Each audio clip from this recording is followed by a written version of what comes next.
बिस्मिल्लाहिर्रहमानिर्रहीम। Welcome to my YouTube channel. आज हम सर्कुलेशन इन मैमल्स को डिस्कस करने जा रहे हैं। इससे पहले के तमाम लेक्चर्स मेरे यूट्यूब चैनल पे अवेलेबल हैं, तो आप लोग जाके विजिट कर सकते हैं। ओके।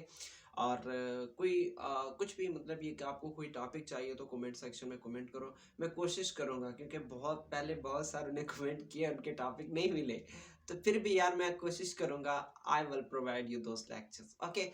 तो हम अपने टॉपिक को डिस्कस करते हैं। देखो, अगर मैं बात करूं सर्कुलेशन इन मैमल्स की, तो मैमल एक्चुअली आपको पता है कि इसमें फोर चैम्बर्ड हार्ट होता है। मैं अगर थोड़ा बैकग्राउंड में चला जाऊं कि फिशेस में टू चैम्बर्ड हार्ट होता है, एक एट्रियल एक वेंट्रिकल, और एम्फीबियन में थ्री चैम्बर्ड हार्ट होता है, जिसमें एक वेंट्रिकल और दो एट्रिया होते हैं। और उसके अलावा बाकी रेप्टाइल्स, बर्ड्स और मैमल्स, इन सब में क्या होता है, फोर चैम्बर्ड हार्ट होता है, जिसमें दो एट्रिया और दो वेंट्रिकल्स होती हैं। ओके।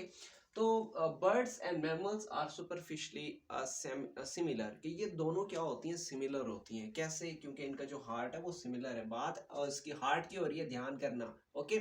कि इसमें आप इनके बॉडी ऑर्गन्स की बात कर लो तो वो क्या है, सिमिलर है। ठीक है, हार्ट उनमें भी है, लंग्स उनमें भी है, बाकी पूरा सिस्टम, मतलब ये कि आप डाइजेस्टिव सिस्टम की बात कर लो तो वो मिलते जुलते हैं। ठीक है।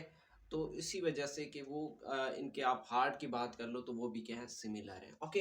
नेक्स्ट क्या चीज़ है, both have four chambered heart that separates pulmonary and systemic circulation. देखो, इसमें फोर चैम्बर्ड हार्ट होता है, जिसमें इनको मतलब ये कि पल्मोनरी सर्कुलेशन और सिस्टेमिक सर्कुलेशन दोनों सेपरेटेड होती हैं, आपस में मिक्स नहीं होती। यही चीज़ आप लोग बात करो फिशेज में, वहाँ भी यही होता है। ब्लड मिक्स हो जाता है, ऑक्सीजनेटेड और डीऑक्सीजनेटेड। और इसी तरीके से आप बात कर लो किसकी, एम्फीबियंस की, वहाँ भी ब्लड मिक्स हो रहा होता है। लेकिन इस केस में क्या होता है कि ब्लड मिक्स नहीं होता। क्या होता है कि स्पेशल डक्ट सिस्टम के जरिए ब्लड क्या है, एक दूसरे से सेपरेटेड है। ठीक है। पल्मोनरी सर्कुलेशन में क्या होता है कि जो राइट वेंट्रिकल है, उससे ब्लड पल्मोनरी ट्रंक के जरिए लंग्स में जाता है, लंग्स में उसकी ऑक्सीजनेशन होती है, फिर पल्मोनरी वेन्स के जरिए किस में आता है, लेफ्ट एट्रिया में आता है, लेफ्ट एट्रिया से फिर किस में जाता है, लेफ्ट वेंट्रिकल में, और लेफ्ट वेंट्रिकल से निकल के आयोटा के जरिए पूरी बॉडी में डिस्ट्रीब्यूट हो जाता है। तो इन दोनों का आपस में कोई कनेक्शन नहीं है, तो ये दोनों के दोनों क्या होती हैं, सेपरेटेड होती हैं। ओके। अब नेक्स्ट क्या चीज है, both are involved in the heart of tetrapodomorphs. ठीक है। ये जितने भी टेट्रापोडोमॉर्फ्स एनिमल थी, उनसे इनका क्या हुआ, जो हार्ट है वो डेवलप्ड हुआ, मतलब रिप्टाइलियन से। ठीक है। और ये सारे लेक्चर्स मेरे यूट्यूब चैनल पे अवेलेबल हैं, पहले वाले, वो लोग आप लोग जाके देख सकते हैं। ओके। नेक्स्ट क्या है कि शो कन्वर्जेंट एवोल्यूशन। देखो, कन्वर्जेंट एवोल्यूशन एक ऐसी एवोल्यूशन होती है जिसमें जो ऑर्गेनिज्म है उसके बॉडी स्ट्रक्चर सिमिलर होते हैं, लेकिन उनकी जो एवोल्यूशन है वो दो डिफरेंट लिनिएज से हुआ है। ठीक है। मतलब ये कि स्ट्रक्चर्स तो सिमिलर है, लेकिन उनकी एवोल्यूशन डिफरेंट लिनिएज से हुई है। मतलब यहाँ भी हम डिस्कस करेंगे कि जो ये देखें कि मैमलियन जो हार्ट है वो डिवेल्प हुआ है सिनेप्सिड लिनिएज से, लेकिन एवियन हार्ट की बात कर लो वो डायप्सिड लिनिएज से डिवेल्प हुआ है। ठीक है। दोनों डिफरेंट लिनिएज है, लेकिन उनके करेक्टरिस्टिक्स क्या है, सिमिलर है। ठीक है। और ये भी है कि बाज़ का लिनिएज एक होता है, करेक्टरिस्टिक्स डिफरेंट हो जाती हैं, and that is divergent evolution. ये क्या है, कन्वर्जेंट एवोल्यूशन। डाइवर्जेंट का क्या मतलब है कि भाई पीछे से एक आगे से दो डिफरेंट हो जाती हैं। ओके। तो डाइवर्जेंट में जो करेक्टरिस्टिक्स हैं वो क्या हो रही हैं, डिफरेंट हो रही हैं। और कन्वर्जेंट एवोल्यूशन में दो डिफरेंट मतलब लिनिएज है, लेकिन उनकी करेक्टरिस्टिक्स सेम है। ओके। नेक्स्ट क्या चीज़ है, नेक्स्ट ये चीज़ है कि मोस्ट इंपॉर्टेंट एडेप्टेशन इन यूथेरियन, जितने भी यूथेरियन मैमल्स हैं उनमें एक स्पेसिफिक एडेप्टेशन है, और वो ये है कि बेबी को सारे न्यूट्रिएंट्स प्रोवाइड करना। ठीक है। सर्कुलेशन, क्योंकि आपको पता है कि बेबी है ना, उसमें ना तो लंग्स वर्क कर रहे होते हैं, ना बॉडी का दूसरा सिस्टम मतलब एक्सक्रीटरी सिस्टम वर्क कर रहा होता, तो ये सारी चीज़ें कैसे पूरी होती हैं। तो ये एक्चुअली मैमल्स में क्या है, एक बेस्ट एडाप्टेशन है। ओके। अब वो क्या है कि distribution of respiratory gases and the nutrition in the foetus, कि फीटस को गैसेस प्रोवाइड करना, जो रिक्वायर्ड गैसेस जैसे कि ऑक्सीजन हो गया, और उसके अलावा जो न्यूट्रिशन फूड प्रोवाइड करना। ठीक है। क्योंकि उसका अपना सिस्टम तो वर्क ही नहीं करता, और सारी की सारी चीजें कहाँ से आती हैं, मदर से आती हैं। तो फीटस को कहाँ से मिल रही है, मदर से। तो वो डिस्ट्रीब्यूट करना जो इनके सर्कुलेशन में, वो one of the best adaptation है। ओके। अब वो किस तरीके से कि exchange of gases occur through the placenta, placenta के जरिए इनमें गैसेस का एक्सचेंज होता है, मैटरनल और फिटरनल, ठीक है। फीटस के दरमियान में क्या मौजूद होता है, प्लेसेंटा, उस प्लेसेंटा के जरिए सारे गैसेस एक्सचेंज होती हैं, सारे मटेरियल क्या होता है, एक्सचेंज होता है, ओके। अब maternal and fetal blood vessels are intimately associated.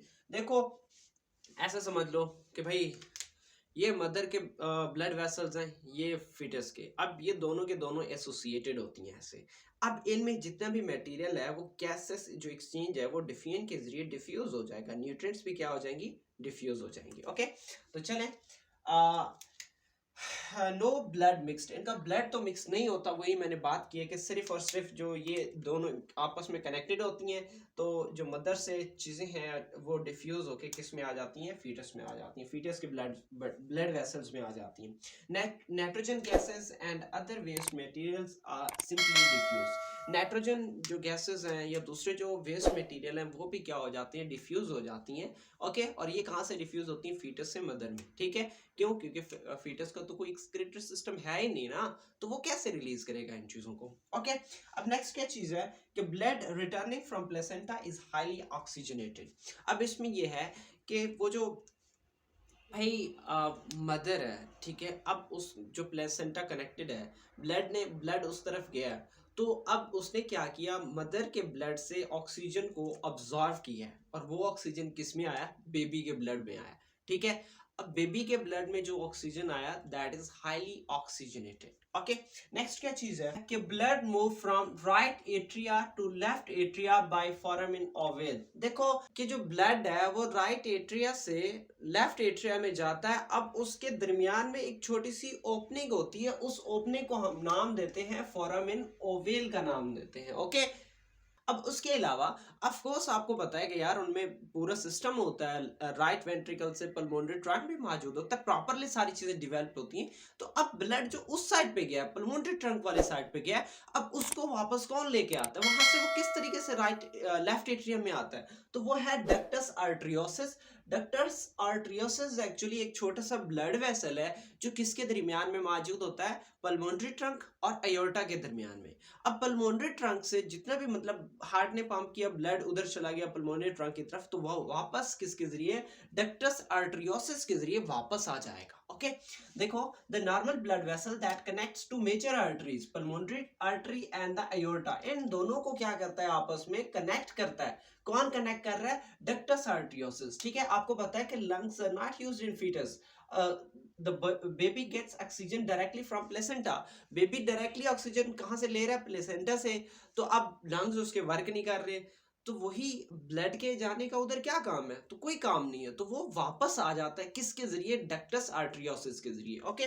Next क्या चीज है कि अब ये बात तो ठीक है भाई, ओके हो गया कि ब्लड जो ना लंग्स की तरफ नहीं जाता, लेकिन जब बर्थ हो रही होती है, बेबी बॉर्न हो रहा है, तब क्या सिस्टम होता है, तब ऐसा होता है कि प्लेसेंटा खत्म हो जाता है, लंग्स जो ना फिर फैल जाती हैं, एक्सटेंड हो जाती हैं, और जो गैसेस एक्सचेंज है मतलब वो लंग्स के जरिए मतलब स्टार्ट होने लग जाएगा, ठीक है। Resistance of blood flow toward the lungs, sorry lungs is reduced, ठीक है, कि लंग्स की तरफ जो ब्लड फ्लो है वो बढ़ जाती है, उसके लिए जो रेजिस्टेंस उसके आसपास होता है दैट वो खत्म हो जाता है, मतलब वहां से लंग्स की तरफ जो ब्लड जाने वाली ब्लड थी उसको रोकने की कोशिश की जा रही थी पहले, लेकिन अब उसे जा, ठीक है, ओके।